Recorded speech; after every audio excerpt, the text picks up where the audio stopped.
हर साल राजधानी दिल्ली में बारिश पड़ती है और हालात जस के तस बने रहते हैं।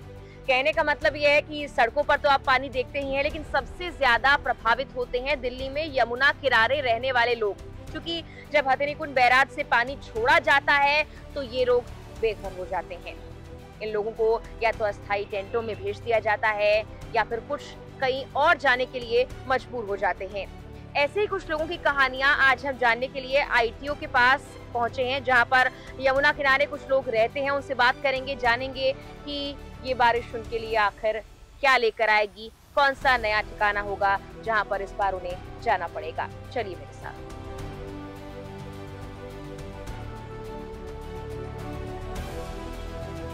बारिश जब यहाँ पे होती है तब क्या तैयारियां होती हैं? कुछ तैयारी ना होती है, ऐसी बारिश होती रहती है, ज्यादा बाढ़ उड़ाती है तो रोड पे चले जाते हैं। अभी आपको भी जाना पड़ेगा, तैयारी कर ली है? सब हम चले जाएंगे सबके संग में। क्या हम झुग्गी झोपड़ी वाले हैं, क्या कहाँ जाएंगे हम? हमारे पास कुछ न घर है न बार है, कहाँ जाएंगे हम? यही तो घर हम समझ रखे हमने। अगर हमें यहाँ से भी हटा दीजिए जाएगा तो हम कहाँ रहेंगे? प्रशासन ने पहले ही बोल चुका, हाथ उठा दिए हैं, तो हम किससे मांग सकते हैं? किसी से नहीं मांग सकते। फिर रोड पे से ही भगा देते हैं।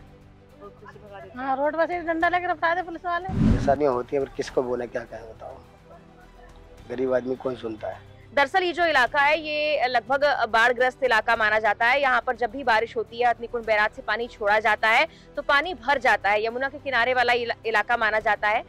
तो ऐसे में एक बार फिर दिल्ली में जब बारिश की संभावना ज्यादा है, ये लोग तैयारियों में लग गए हैं, क्योंकि अब इन्हें अपना घर छोड़ के जाना पड़ेगा।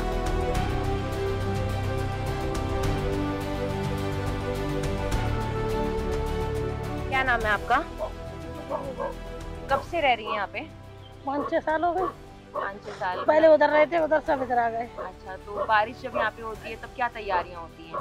कुछ तैयारी ना होती है, ऐसी बारिश होती रहती है, ज्यादा बाढ़ उड़ाती है तो रोड पे चले जाते हैं।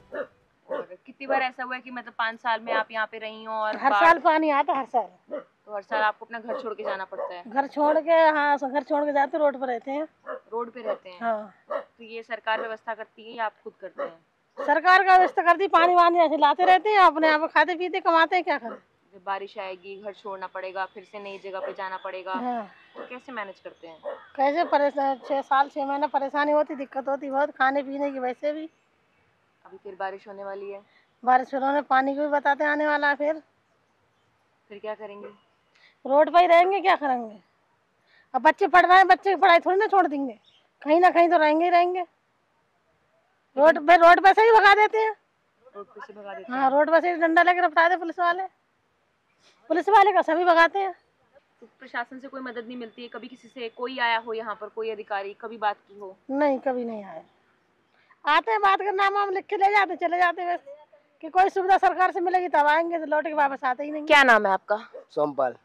सोमपाल जी, कब से आप रह रहे हैं यहाँ पे? 20-25 साल हो गए। और क्या काम करते हैं? ये सब्जी वगैरह बेचते हैं। सब्जी बेचते हैं। और बारिश के लिए क्या तैयारी है इस बार? बारिश में क्या, ही झोपड़ी में रहते हैं हम तो बस। जब ज्यादा पानी भर जाता है तब ऊपर चले जाते हैं रोड पर। तो सरकार कोई व्यवस्था करती है या अपने आप से? क्या व्यवस्था करी, पन्नी डाल लेते हैं, ऐसे ही रहते हैं बस। कभी कोई अधिकारी आया नहीं या आपने कुछ किसी से कहा नहीं? क्या हम झुग्गी झोपड़ी वाले हैं, क्या करें, तो इससे क्या बोला है। सरकार थोड़ा बहुत दे देती, खाने पीने को मिल जाता है बस। और कितना आप दिन में कमा लेते होंगे? 400-500 रुपये कमा लेते हैं। और खर्चा चल जाता है आपका? हाँ, खर्चा चल जाता है। घर छोड़ के जाएंगे फिर से एक बार ऊपर की साइड, फिर जब यहाँ वापस आते हैं तो तब तो ये सब उजड़ जाता होगा पानी से? भर जाता है पूरा।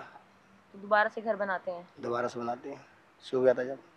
सारे लोग ऊपर सड़क पे जाते हैं, कहीं और भी जाते हैं? सड़क पे रहते हैं, 15-20 से 1 महीना लगभग रहते हैं, उसके बाद फिर नीचे आ जाते हैं। कभी ऐसा हुआ है कि सड़क पे गए हैं और पुलिस ने वापस भगा दिया हो? हाँ, पुलिस वाले रुकने नहीं देते, 15-20 दिन तो काट देते हैं, उसके बाद पानी कम होता है, कहते नीचे जाओ, रोड जाम होता है ना।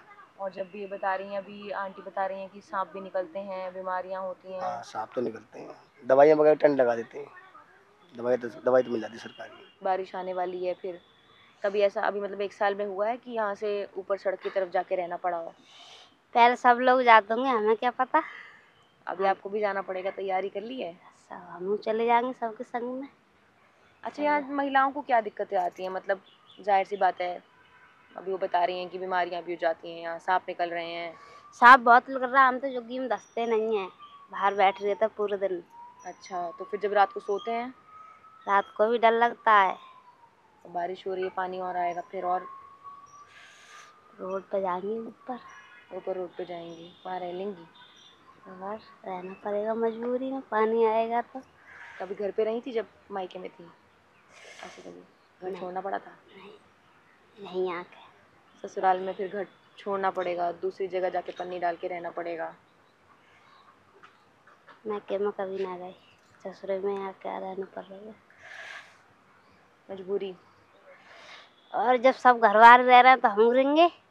यमुना खादर के जिस इलाके में हम लोग मौजूद हैं, वहाँ पर तस्वीर आपको बताने के लिए काफी है कि विपरीत परिस्थितियों में यहाँ पर लोग जीने को मजबूर हैं, लेकिन यही विपरीत परिस्थितियाँ कुछ लोगों को मजबूर कर देती हैं कुछ बेहतर करने के लिए। ऐसी एक तस्वीर जो है हमें यहाँ पर देखने को मिली है, जहाँ पर बच्चे पढ़ाई कर रहे हैं और इनको पढ़ाने वाली एक टीचर भी यहाँ पर मौजूद है जिन्होंने खुद बीए किया है। उनसे हम थोड़ी सी बात करेंगे इसके बारे में ही। आपका नाम क्या है? लतेश कुमारी। लतेश जी, आपने बीए किया है, कहाँ से किया है? इग्नू से। और अभी बच्चों की ये क्लास कब से लगा रही हैं आप? 2-3 महीने हो गए। यहाँ पर पानी की व्यवस्था नहीं है, पूरी लाइट की व्यवस्था नहीं है, खाने पीने की व्यवस्था नहीं है, उसके बाद भी आपको किस चीज़ ने प्रेरित किया है कि आप इन बच्चों को पढ़ाएं? उससे मैंने पढ़ाई छोड़ दी थी, तो उसके बाद आगे थे मेरे पास कोई ट्यूशन वगैरह नहीं थे, मेरे फादर नहीं थे, तो मुझे कोई आगे थे व्यवस्था नहीं हो पाई थी सही से। तो फिर मैंने इग्नू से करा था, ये फॉर्म भर कर ओपन से भी किया था पहले, उसके बाद इग्नू में बीए क्लियर करा मैंने उसमें। तो मैंने भी ये सोचा कि जैसा मेरे साथ हुआ इन बच्चों के साथ नहीं हो, इनके साथ पूरी तरह से शिक्षा प्राप्त हो इनको, इसलिए मैंने ऐसा करा। और कितने बच्चों को आप पढ़ाती हैं? लगभग जितने हो जाते 10-12 तो हो जाते हैं आराम से, डेली होते हैं। रोज पढ़ाती हैं? हाँ। लेकिन कई बार यही बच्चे बीमारियों से जूझ रहे होते हैं, परेशानियां हो रही होती हैं, तो बच्चे आपको घर के बारे में आकर कुछ बताते हैं? कभी ऐसा कोई किस्सा हुआ हो? मैम होता है तो फिर चाचा नेहरू हॉस्पिटल वगैरह लेके जाते हैं हम लोग, पर यहाँ से गवर्नमेंट से कोई सुविधा नहीं मिलती हमें। ठीक है।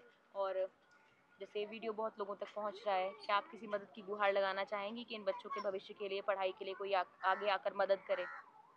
हम किसके आगे लगाए, जिससे मांगोगे वही हमें वो करेगा टॉर्चर।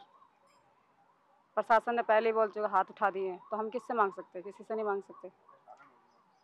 लेकिन इतनी मुश्किलों में अब जब पानी भी आने वाला है तब भी बच्चों की पढ़ाई में खलल आएगी? नहीं मैम, खलल तो नहीं आएगी, ऊपर रोड पे अगर हम गवर्नमेंट व्यवस्था करे नहीं करे, हम फिर भी रहते हैं तो वहीं पर पढ़ाऊंगी इनको। तब भी ये बच्चे वैसे ही पढ़ेंगे? हाँ। तो इनकी पढ़ाई में कोई रोक नहीं आनी चाहिए? नहीं। पढ़ रहे हैं बच्चे अच्छे से? क्या नाम है आपका? पार्वती। पार्वती दीदी क्या पढ़ाती हैं? ABCD आसनार। आता है आपको सब कुछ? सुनाओ, ABCD सुना दो। ABCDEFGHIJKLMNOPQRSTUVWXYZ। क्या नाम है आपका? शिवानी। कब से रह रही हो शिवानी? हमें 8-9 साल हो गए हमारी शादी को। अच्छा, और कितनी बार ऐसा आपके साथ हुआ है कि जाना हमारे पड़ा? साथ तो 3-4 बार हो चुका हमारे साथ। हमें कोई चीज़ की सुविधा नहीं मिली है। कहते हैं कि सरकार हमें सुविधा देती है, कोई चीज़ की सुविधा नहीं देती है, ना लैट्रिन बाथरूम कोई चीज़ की नहीं, टेंट फेंट भी कुछ नहीं लगाते हैं। जो मिल जाता है हम खाते हैं, फिर हमारे आदमी लाते हैं कमा के तो वो खा लेते हैं, नहीं तो बस गुजारा काट लेते हैं कैसे भी। ऊपर रोड पे भी लोग इतना डर क्यों रहे हैं यहाँ बोलने से? डरते हैं इस वजह से हैं, कहाँ जाएंगे हम? हमारे पास कुछ न घर है न बार है, कहाँ जाएंगे हम? यही तो घर हम समझ रखे हमने।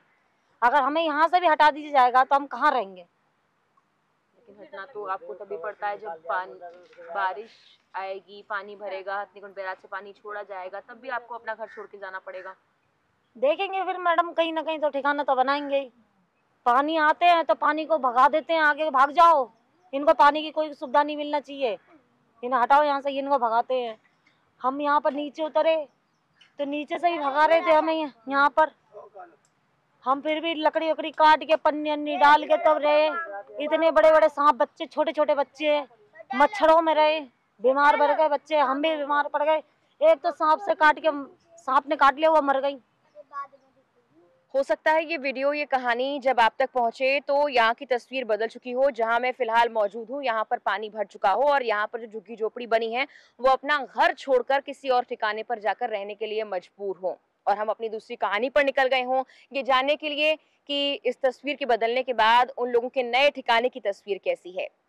लेकिन ये वीडियो अभी आप तक पहुँचाने का मकसद सिर्फ ये है कि सरकार और प्रशासन यहाँ के लोगों की मदद करे, यहाँ जो समस्याएं लोग झेल रहे हैं, जूझ रहे हैं जिनसे, उसके लिए बारिश आने से पहले तो कम से कम कुछ तैयारियां रखें, क्योंकि फिलहाल तो यहाँ पर प्रशासन का कोई भी व्यक्ति पहुंचता हुआ नजर नहीं आया है और ना ही यहाँ पर कोई तैयारियां हैं। लोगों का कहना है जिस दिन बारिश आएगी, पानी छोड़ा जाएगा, हम अपना सामान उठाएंगे, झुग्गी झोपड़ी यहीं छोड़े जाएंगे और नए ठिकाने पर चल देंगे। उन्हें शायद प्रशासन से कोई उम्मीद है ही नहीं।